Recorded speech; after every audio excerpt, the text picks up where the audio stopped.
Olá, pessoal. Bom dia, boa tarde, boa noite.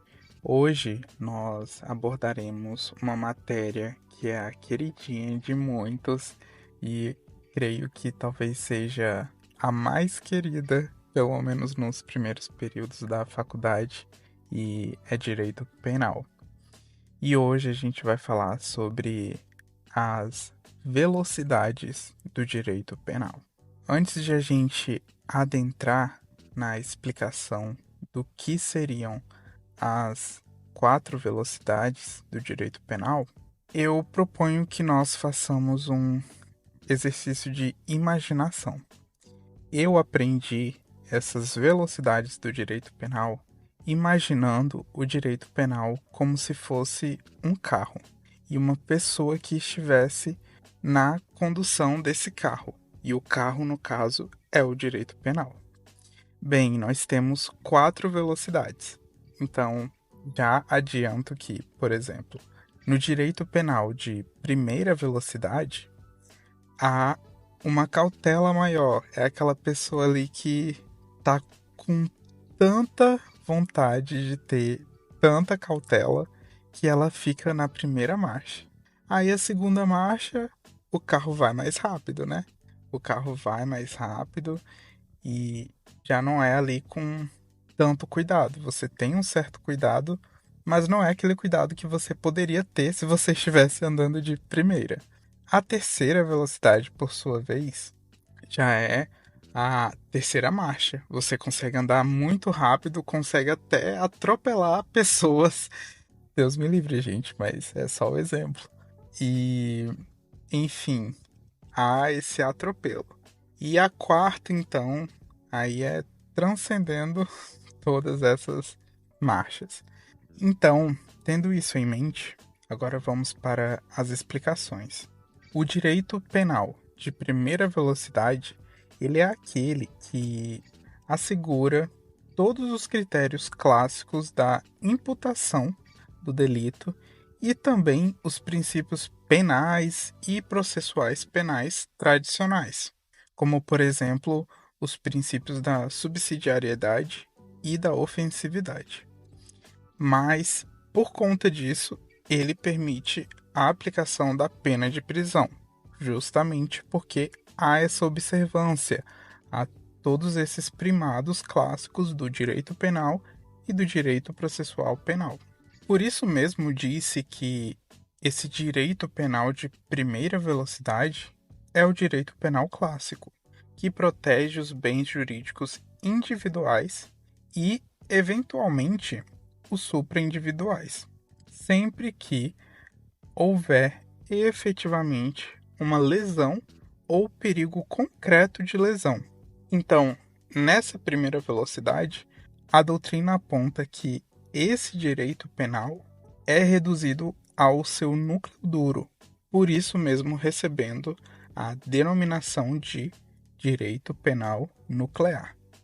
Então, observem que aqui há essa cautela com as garantias fundamentais, os direitos fundamentais, e por isso eu imagino que o paralelo com o carro e a primeira marcha é bem visível aqui.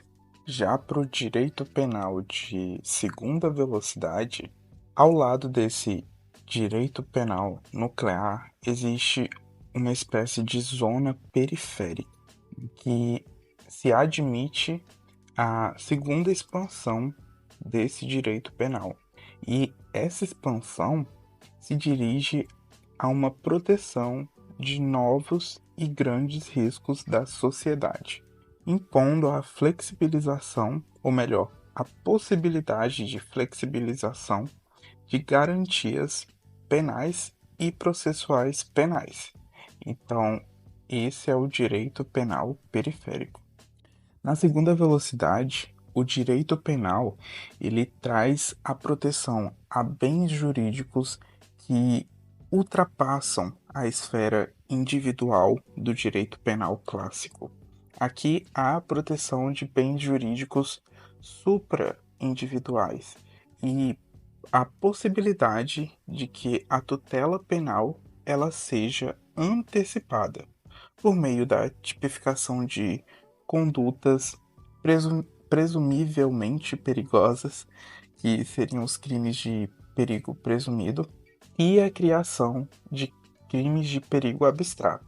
E aqui vamos fazer um gancho com um conceito importante que eu já postei até no meu Instagram, que diz respeito à desmaterialização, à liquefação, à espiritualização ou dinamização do bem jurídico, que basicamente é esse distanciamento da objetividade natural e do eixo individual para focar a intervenção penal na proteção de bens jurídicos ditos universais ou coletivos, com esse perfil, esse verniz mais vago e abstrato. E aqui a crítica que é feita é justamente a esse modo vago e a essa imprecisão desses delitos. Dito isso, vocês percebem que aqui há essa espécie de flexibilização, né?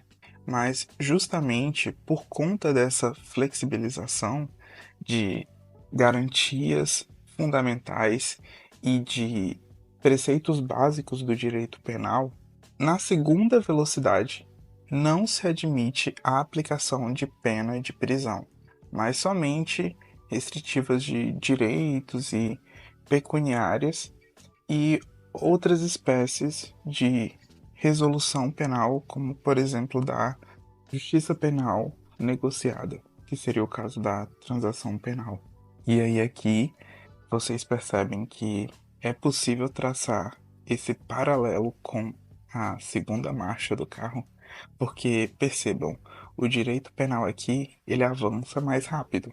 E quando você engata a segunda marcha, diferentemente da primeira, você não consegue ter ali um controle imediato ali para parar. Você até consegue, mas com menos possibilidade de você preservar e garantir ali a incolumidade dos pedestres, por exemplo. E como eu falei, aqui no, na segunda velocidade do direito penal, os crimes de perigo abstrato são tidos como necessários para essa tutela desses novos bens jurídicos coletivos, mas são acompanhados de sanções mais leves e um procedimento mais simples. E eu tô frisando isso aqui porque mais para frente, na terceira velocidade, a gente vai abordar isso e inclusive abordaremos uma questão do Ministério Público de 2019 que cobrou esse conhecimento e a classificação de alguns delitos, mas eu discordo do gabarito. Mas é por isso que eu estou frisando aqui em relação a essa questão dos crimes de perigo abstratos na segunda velocidade, porque a depender da espécie de sanção do delito, os crimes de perigo abstrato podem ser enquadrados como de segunda ou de terceira velocidade. Mas então, prosseguindo. Aqui, esses direitos introduzidos nas últimas décadas, aliás, especialmente na seara ambiental, da saúde pública ou do trânsito, possuem essa natureza de crimes de perigo abstrato. E aí, essas infrações, elas buscam prevenir esses resultados danosos ditos de difícil reparação, como desastres ecológicos, epidemias, acidentes de trânsito, antecipando a intervenção do direito penal. E um exemplo bem claro disso aqui seria a embriaguez ao volante, que é o artigo 306 do Código de Trânsito Brasileiro. Esse crime, ele é de perigo presumido pela lei, ou seja, você já comete o delito estando dirigindo embriagado, mesmo que não ocorra acidente ou ameaça concreta a alguém. E esse delito possui a sanção de detenção, pena máxima de 3 anos e multa. E geralmente é substituível por pena restritiva de direitos. E o rito do delito é sumário, ou seja, tudo aí compatível com a segunda velocidade, porque protege-se esse bem difuso, que seria a incolumidade no trânsito, sem promover o encarceramento do agente, mas com a celeridade e esse rigor maior do que em relação à primeira velocidade do direito penal. Prosseguindo aqui, agora a gente chega no direito penal de terceira velocidade. Gente, aqui é o que eu falei. Você engatou a terceira marcha, você já consegue usar ali o carro como uma arma. Você consegue ali para atropelar tudo e causar um dano. Esse direito penal de terceira velocidade, ele mistura os piores pontos da primeira e da segunda velocidade do direito penal. Imagine, a primeira velocidade do direito penal preconiza a observância das garantias e dos direitos fundamentais, e esse é o ponto positivo, mas permite a prisão. Só que essa prisão decorre justamente dessa observância, né, dos direitos e garantias fundamentais. O direito penal de segunda velocidade, o lado bom, ele não impõe a pena de prisão. Só que essa não imposição decorre justamente dessa consciência de que eu não vou impor a pena de prisão porque eu vou ter uma flexibilização das garantias e de paradigmas clássicos do direito penal. Então, esse é o lado negativo, essa flexibilização de direitos fundamentais. E aí aqui o direito penal de terceira velocidade, ele faz esse mix justamente dessas piores características das duas primeiras velocidades, porque ele permite a pena de prisão, que é a característica do direito penal de primeira velocidade, a característica, entre aspas, negativa, e ele possibilita também o atropelo das garantias fundamentais, direitos fundamentais do acusado, que é justamente a característica negativa do direito penal de segunda velocidade. E vocês percebem como essa velocidade, essa terceira velocidade, se aproxima de um outro conceito. Ele se aproxima do direito penal do inimigo, que foi cunhado por Gunther Jacobs. Gunther Jacobs, em relação ao direito penal do inimigo, afirma que o Estado deve proceder de dois modos distintos em relação às pessoas que cometem delitos. Há o chamado, entre aspas, delinquente cidadão, para o qual se aplicaria o direito penal do cidadão, e de outro lado, teria o delinquente inimigo, para o qual se aplicaria o direito penal do inimigo.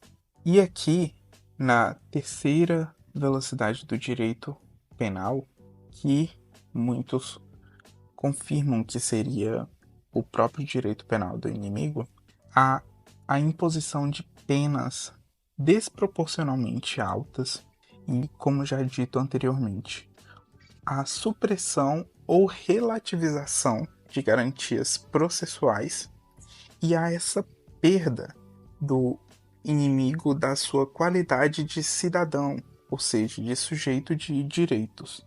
E aqui também o inimigo ele é identificado pela sua própria periculosidade, de forma que há aqui esse direito penal prospectivo, ou seja, prospectivo é aquilo que visualiza uma coisa mais para frente, é punir a pessoa pelo que ela representa, pela sua periculosidade. Ou seja, é evidente aqui o direito penal do autor. Por quê? há um foco maior nas características do agente, que seria a sua periculosidade e esse status que lhe foi atribuído de inimigo, em vez de limitar a imposição do direito penal ao ato cometido. E isso tudo porque busca-se essa neutralidade do indivíduo, ou seja, busca-se neutralizar o indivíduo dito como perigoso, mais do que responsabilizá-lo por um fato concreto que ele tenha cometido.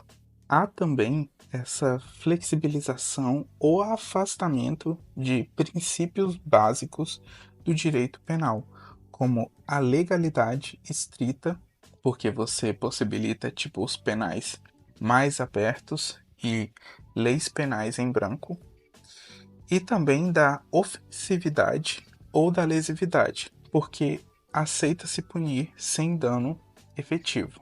E Zaffaroni, ele critica o direito penal do inimigo, dizendo: o poder punitivo sempre discriminou os seres humanos e conferiu um tratamento punitivo que não correspondia à condição de pessoas, dado que os considerava apenas como entes perigosos ou daninhos.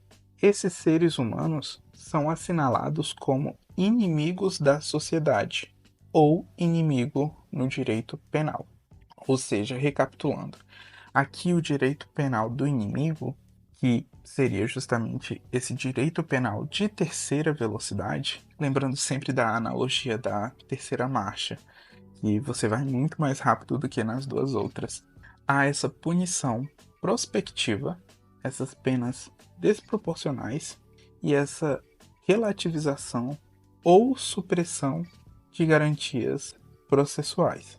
E aqui, como eu já havia adiantado anteriormente, os crimes de perigo abstrato também podem ser enquadrados dentro da Perdão, gente. Podem ser enquadrados dentro da terceira velocidade do direito penal, ou dentro do direito penal do inimigo. Só que, em relação a esses crimes de perigo abstrato, o direito penal ele tem um papel ainda mais drástico, ainda mais radical, porque a partir disso permite-se atingir o dito inimigo antes que ele cause qualquer dano. E lembrando sempre que é uma punição que não é meramente tão singela como na segunda velocidade. Aqui, como já dito anteriormente também, há a possibilidade de imposição da pena de prisão. Ou seja, aqui há a possibilidade de restrição da liberdade do acusado com base no cometimento desses delitos de crime de perigo abstrato. E além disso, há a possibilidade de que o poder punitivo se antecipe e criminalize intenções e atos preparatórios, tudo com o objetivo de neutralizar ameaças consideradas graves à sociedade. E alguns exemplos dos crimes de perigo abstrato na terceira velocidade são os atos preparatórios de terrorismo, por exemplo, na lei antiterrorismo, porque antes mesmo de qualquer atentado ou tentativa, certos atos preparatórios já são punidos com uma pena de reclusão até alta. E aqui há claramente essa figura do direito penal do inimigo, porque há esse sacrifício das garantias penais e processuais penais, porque pune-se a intenção ou esses atos preparatórios, que não é a regra, conforme previsão do Código Penal, e há essa imposição de penas mais altas, tudo em função da alta relevância do bem jurídico em jogo, que aqui no caso poderia ser a segurança nacional. E um outro exemplo é a Lei de Crimes Hediondos, que por mais que ela não preveja a criação de crimes de perigo abstrato, há essa imposição de regimes mais rígidos e a supressão de diversas garantias processuais para esses delitos considerados mais graves. E aqui o Zaffaroni também tece uma crítica muito relevante, falando que não é possível que essa limitação das garantias afete apenas determinada pessoa de forma ali isolada e diferenciada, sem afetar toda a sociedade, já que não é possível que a gente saiba logo no início, antes de tudo, quem são essas pessoas. Então, com essa criação das exceções, cedo ou tarde, todos os cidadãos, dentro da lógica do direito penal do inimigo, né, que tem essa dualidade entre cidadão e inimigo, esses cidadãos podem ver as suas garantias reduzidas pelo poder punitivo do Estado. Agora, a gente vai para a questão que eu falei que eu discordo do gabarito apenas em parte também. Mas vamos lá. A questão do Ministério Público de Santa Catarina, a banca foi o Instituto Consulplan e o ano é de 2019. E o enunciado falava assim: os crimes de perigo abstrato, que são modalidades de tutela antecipada de bens jurídicos, certo? Podem ser considerados exemplos da forma de intervenção penal denominada direito penal do inimigo, descrita por Jacobs, o que também está certo, como a gente já viu. Agora, eu acho que o problema está aqui. Essa forma de tutela é utilizada, por exemplo, no direito ambiental e na proteção de vítimas de violência doméstica.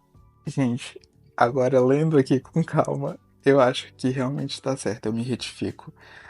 Perdão, é porque eu estava lendo mais rápido e eu achava que ele já estava caracterizando a tutela penal no direito ambiental e na Lei Maria da Penha como expressão sempre certa do direito penal do inimigo. Mas aqui eu acho que tem essa sutileza, que ele fala que essa forma de tutela é utilizada, por exemplo, ou seja, ele não está falando ali peremptoriamente que o direito ambiental e a proteção das vítimas de violência doméstica sejam essencialmente a expressão do direito penal do inimigo sempre. Pelo que eu entendi dessa questão agora, relendo com calma, é que o direito penal do inimigo pode ter a sua incidência dentro desses dois exemplos trazidos na questão, o que é verdade. E aqui eu trago um artigo do Diego Alves do Conju, que ele explora bem a questão do direito penal do inimigo na proteção das vítimas de violência doméstica. Apesar de não compactuar com a crítica que ele faz em diversos momentos, eu trouxe para elucidar a explicação do porquê essa alternativa poderia ser considerada correta. E, de fato, o raciocínio aqui em enquadrar essa proteção como direito penal do inimigo faz sentido, mas, a meu ver, não retira a necessidade que o Estado brasileiro tem de coibir a violência doméstica. E precisamente por conta da dificuldade de repressão desse delito que muitas vezes figuram como cifras ocultas, não chegando ao conhecimento do Estado. Enfim, não vou me alongar, só preciso que vocês tenham em mente que, se vocês pegarem para ler o artigo dele, ele critica duramente a Lei Maria da Penha e não é essa a minha visão, mas a explicação que ele faz da Lei Maria da Penha em alguns dispositivos traz exatamente o que essa questão trouxe, querendo dizer que a proteção de vítimas de violência doméstica pode ser essa expressão do direito penal do inimigo. E o Diego Alves, nesse artigo do Conjur, ele fala que diversos dispositivos e também entendimentos jurisprudenciais diferenciam esse agressor da Lei Maria da Penha dos demais. Então, aqui há essa criação da figura do inimigo. E ele traz que a inovação produzida pelo pacote anticrime, que isolou o suposto agressor dos benefícios do ANPP, seria a expressão desse direito penal do inimigo na Lei Maria da Penha. Bem, gente, superado essas três velocidades que são as principais, há ainda a quarta velocidade do direito penal, que é o neopunitivismo, que foi cunhado por Daniel Pastor. E voltando ao exemplo, à memorização, comparação dessas velocidades do direito penal com as velocidades e as marchas do carro. Bem no começo, se vocês voltarem, eu falei que tem a primeira, que é mais devagar, a segunda, que é um pouco mais rápido, mas ainda consegue, a terceira, que você já consegue causar dano, e a quarta, que é tipo uma coisa assim transcendental, que você vai lá, você tá voando, e é basicamente isso. Essa analogia é para memorizar, né? Facilitar a memorização. Porque, principalmente para quem está tendo um contato inicial, pode ser difícil de assimilar todos esses detalhes. Mas pensem nisso. Primeira velocidade do direito penal, primeira marcha, segunda marcha, terceira marcha, quarta marcha. E nessa quarta marcha, meu amigo, isso aqui, ó, foi de arrasta para cima. Mas essa quarta velocidade do direito penal, esse neopunitivismo, descreve o modelo do sistema do Tribunal Penal Internacional. Por quê?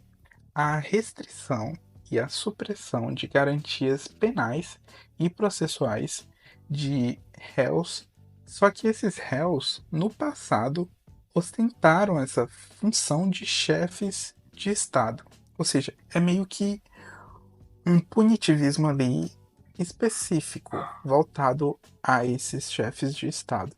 E que nessa qualidade de chefes de Estado promoveram a violação grave de tratados internacionais que violam os direitos humanos.